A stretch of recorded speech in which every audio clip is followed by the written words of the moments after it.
Chris Walker, Emergency Preparedness Coordinator with the Hamilton County Health Department, joins me again. Good morning. Good morning, ma'am. Big headline today, vaccination registration opened up to those who are 40 and over. How is it going so far? So far, it seems to be going well. Sometimes when we get big jumps in eligibility, we see it takes a toll on the system, letting people log in. But I think so far we're doing okay. And hopefully people are out there getting opportunities to get in and get vaccinated. Speaking of which, we were actually able to start our Homebound Hoosiers program last week, where we're going out and vaccinating people who are homebound. Tell us how that was going. Yeah, so it took us a little longer than we had hoped, but we want to make sure that we try to mitigate every potential pitfall that we can along the way. So we want to make sure that the folks that are, number one, we've identified them, we get them close together geographically. That way we're not wasting time driving and possibly exposing the vaccine to loss. And then, we've got to work with EMS to make sure that they're available and can get out in a timely manner as well. And they've been fantastic. The firefighters and the EMS crews always have that can-do attitude. And, they've done everything they can to get out and get going. And we're happy to have it up and running. And we look forward to getting everyone taken care of here in the near future. How are we doing in terms of percentages vaccinated here in Hamilton County? So about 30% of those that are eligible, which would be 18 and over, is how we measure that, have received their first dose. And about 16% have received both doses. We are the second highest county for second doses in the state, behind Marion. And we're third in total vaccinations, behind Marion and Lake County. That's so really I think we're doing really well. Yeah. So when might we see this kind of open to everyone? I know that that's kind of the goal. Yeah. So our understanding is that the president wants everyone to open up vaccinations to everyone 16 and over as soon as possible. And Pfizer is eligible for those 16 and over. Moderna right now is 18 and over. And it's my understanding that the governor plans on speaking tomorrow evening to discuss his plans on how the state is going to do that. So hopefully within the next month, we'll see that happen. But we'll all have to stay tuned and see what Governor Holcomb has to say tomorrow. So with so many more people being vaccinated, we're seeing more and more people taking pictures of themselves at the clinics and showing their vaccination cards. But we are warning against doing that, and tell us why. Sure. So, we're glad to see so many people eager to come in and get vaccinated. But part of the problem is you're exposing yourself to potential identity theft.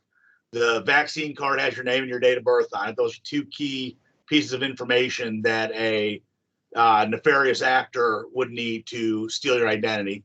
The other thing is we're hearing reports of people making fraudulent vaccine cards, and we really don't know what the role of those are going to be in the future. There's the possibility that in order to fly, to go into a restaurant, to go to a sporting event or something, you may have to present that as proof of vaccination in order to be admitted into those events.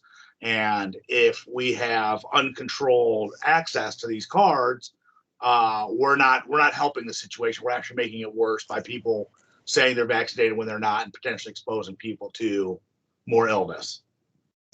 All right. Well, this week starts spring break for some of our schools around the area. Thoughts? Yeah, every time we have a school holiday of some sort, we see a bump in cases within the next 2 weeks. It will be interesting because, spring break is not like winter break. It's kind of spread out over the next 4 to 6 weeks here in the county. So we'll see probably more of a slow burn than we did over the holidays.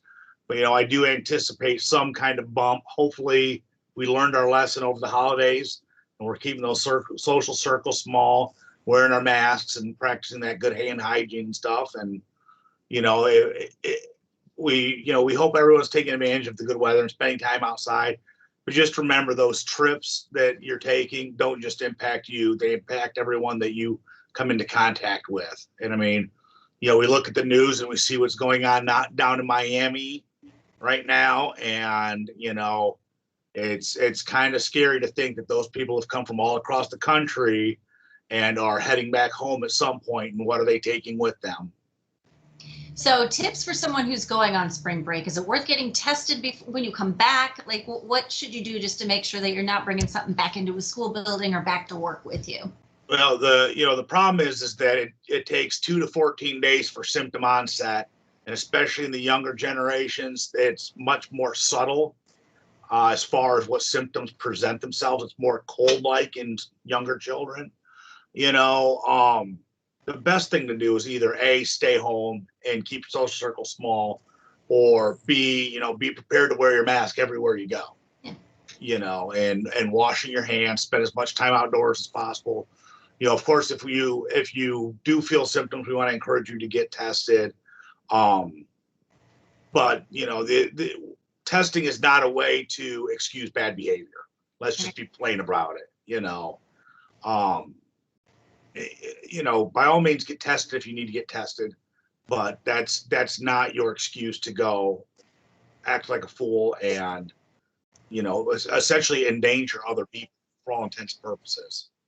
Well, talking about testing, we're now down to 3 testing sites. We're actually consolidating sites. Why is that? Yeah, so we are consolidating some testing sites. We're basically testing about 1,000 people a day during the week and a little bit lower on the weekend, which has been true throughout the entire pandemic. And part of the reason we're doing that is we feel 1,000 tests a day is a healthy number of tests for the county. We're looking at that in conjunction with our positivity rate, and we feel like we've got a sufficient supply of, or an excess supply actually, of testing capacity in the county. And of course, there's also cost to the taxpayer that we have to factor in as well. So by consolidating, we're helping maximize our tax dollars, as well as still providing a level of service that's sufficient for the county.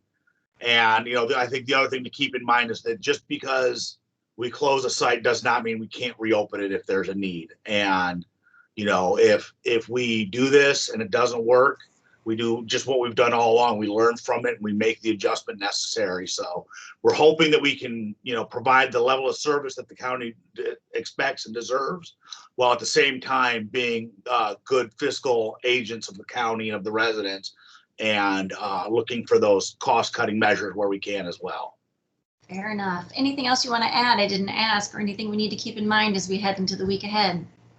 It's great that we're getting that warm weather. Hopefully we can have our activities outdoors and socialize outdoors. We're making good headway, and I think next school year is going to look a lot different than this school year, which I think is a great thing. That's, hopefully that's something that a lot of people are looking forward to. And, hopefully by the fall, society looks a lot different than it does right now as well. So we just have to keep chugging away here. Perfect. Chris Walker, Emergency Preparedness Coordinator for the Hamilton County Health Department. We'll check back with you next week. Thank you, ma'am. Thank you.